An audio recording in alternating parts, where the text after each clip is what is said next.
Hey everyone, Pastor Jason here, and I'm going to bring you our sermon recap video for this week.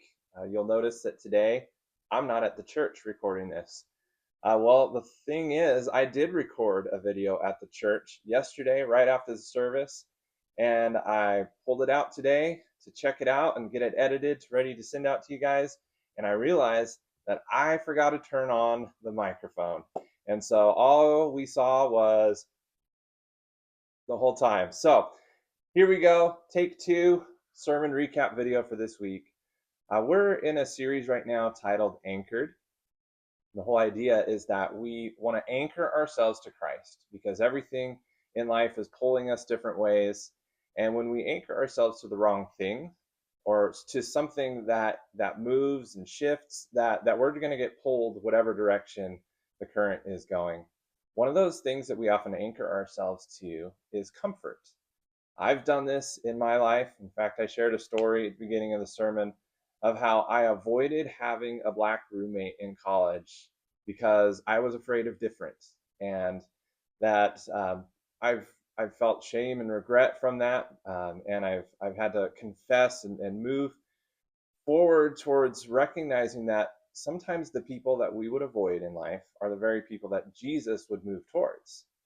And the story for our text today was from John chapter 4, when Jesus goes and meets with the Samaritan woman at the well. I would read through that passage together as a group, John 4, 1 through 26.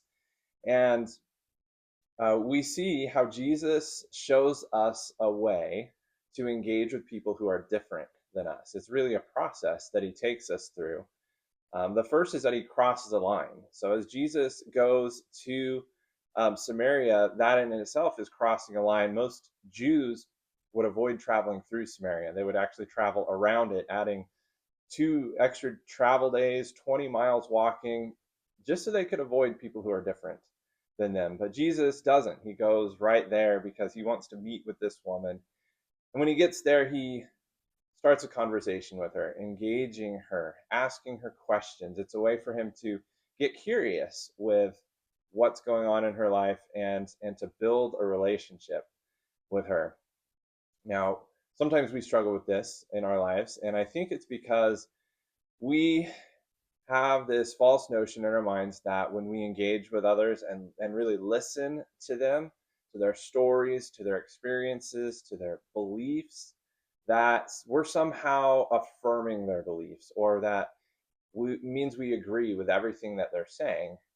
And the truth is that's not the case. And actually, what we're doing when we're listening to others is we're actually showing care. We're showing that we love them, that they're important to them. And it doesn't mean that we necessarily agree with everything that another person holds on to as their beliefs. And so it's a skill that we need to learn to grow in, actually, because it communicates love to others when we take the time to slow down and listen to their stories and experiences.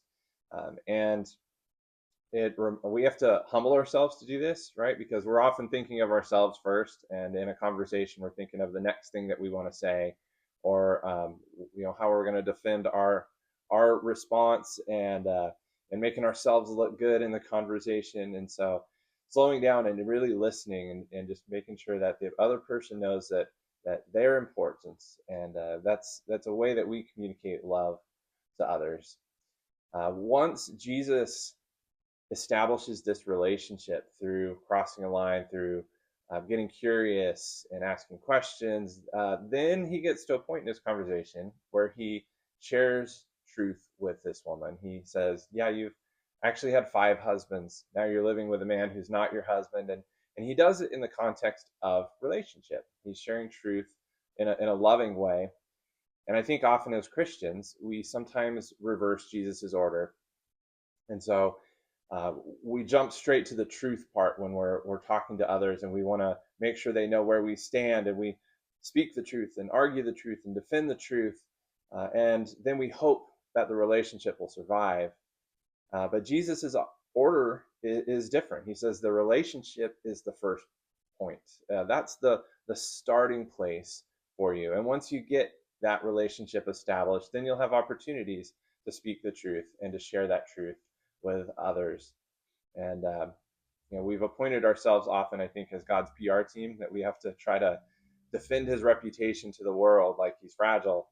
But the truth is, God is our defender. The Bible says that over and over. And so we can relieve ourselves of that duty and trust that, our job is much more simple, but actually harder at times. It's just to love people and be kind and compassionate and show empathy. And that's all what listening and asking questions and engaging with people is centered on.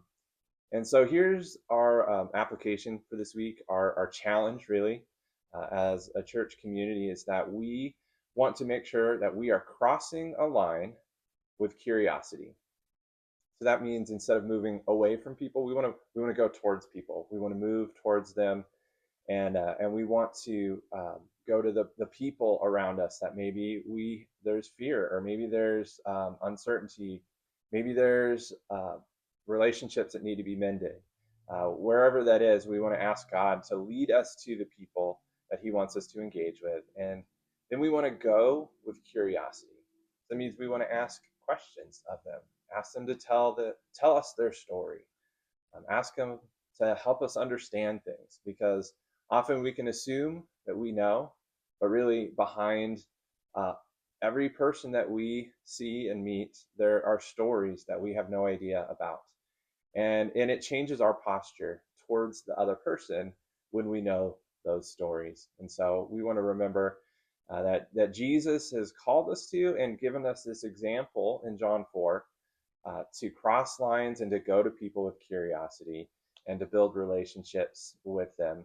And so that's our challenge for this week. So we want to be the hands and feet of Jesus, be visible evidence of God's love as we go.